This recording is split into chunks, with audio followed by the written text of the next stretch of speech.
Joining us now in Studio B, one of our Olympic guests. The Olympic swag is back here. Head coach of BYU track and field, Ed Eyestone. Coach, welcome back. I like that, Olympic swag. Yes. Okay, I'll try to carry that for the rest of the day. Thank you. Give it a try. You got it. Okay, well, thank you. Hey, 9 athletes, relay team headed to nationals now in Eugene. What's on the agenda before you leave for the Northwest?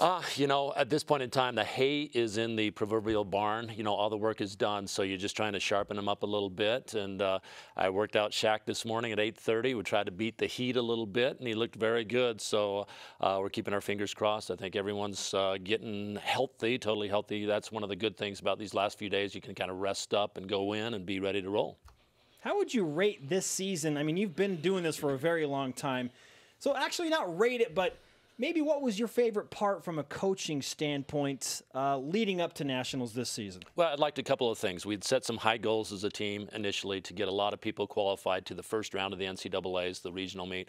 We did that. We set records in terms of, I think we had 33 men qualify individually to the first round of the NCAAs, and I think 14, 15 on the women's side. And then last year we did a very good job qualifying people to the first round as well, but it seemed like that was the ultimate goal for a lot of people, and we went into the regional meet or the first round of the NCAAs. We were a little flat. We didn't qualify as many people onto the nationals, and what I was really proud of is the fact that we qualified a ton of people to the regional meet, and then they had the mindset that this is not the end, baby. We got to get to the championships in Eugene. So I was really proud of the way the guys stepped up at the meet in Austin and qualified to go on to Eugene, Oregon.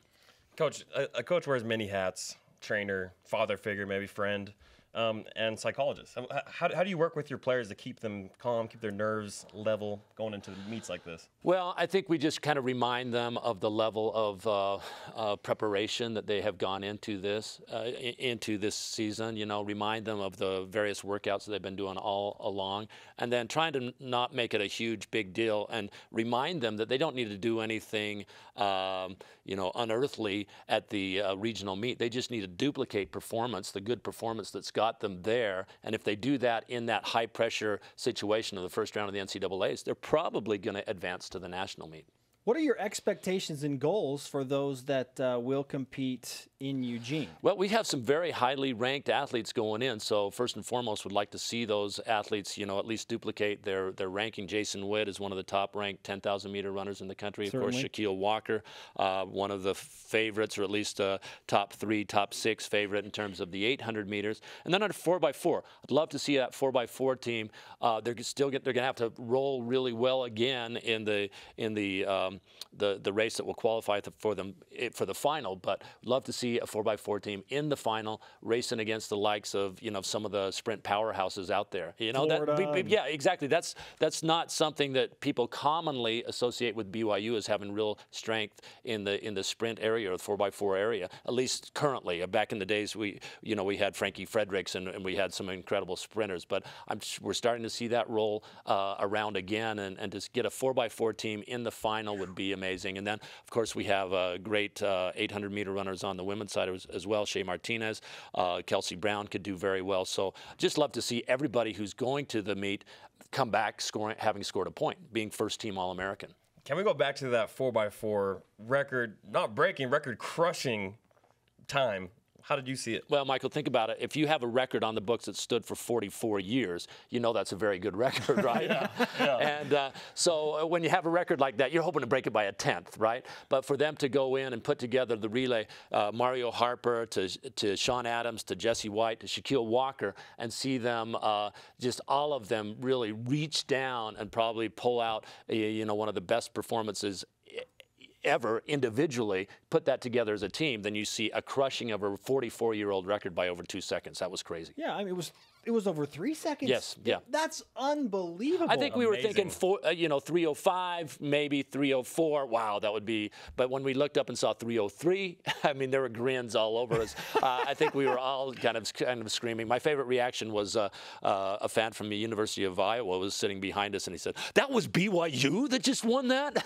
So, dang straight it was. Yeah. My favorite reaction was Shaq Walker's raising the baton. He said yesterday, he was like, "I felt kind of bad. I don't usually celebrate." Yeah. Yes. Yeah. Shaq raised the baton and then quickly put it down. You know, he's going, man, I need to be humble here. You know, I want to represent BYU well. But yeah, at the very least. And it was funny also, Mario Harper was flexing, and he's a pretty, subdued individual. And to see him flexing and jumping around at the finish line. And who couldn't? Who wouldn't? You know, when you break the score, a 44-year-old school record by 3 seconds like that. And great group of guys, great group of young men. Kyle Grossart has done a fantastic job as our a sprint hurdle coach in preparing many of those guys on the sprint side.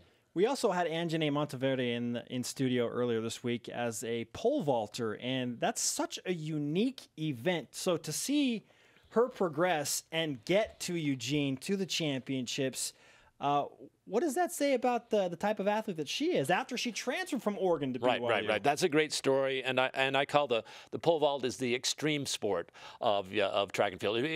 If there was going to be a sport in the X Games, the pole vault would be the one, because they're running down breakneck speed, going, on the men's side 18 feet plus.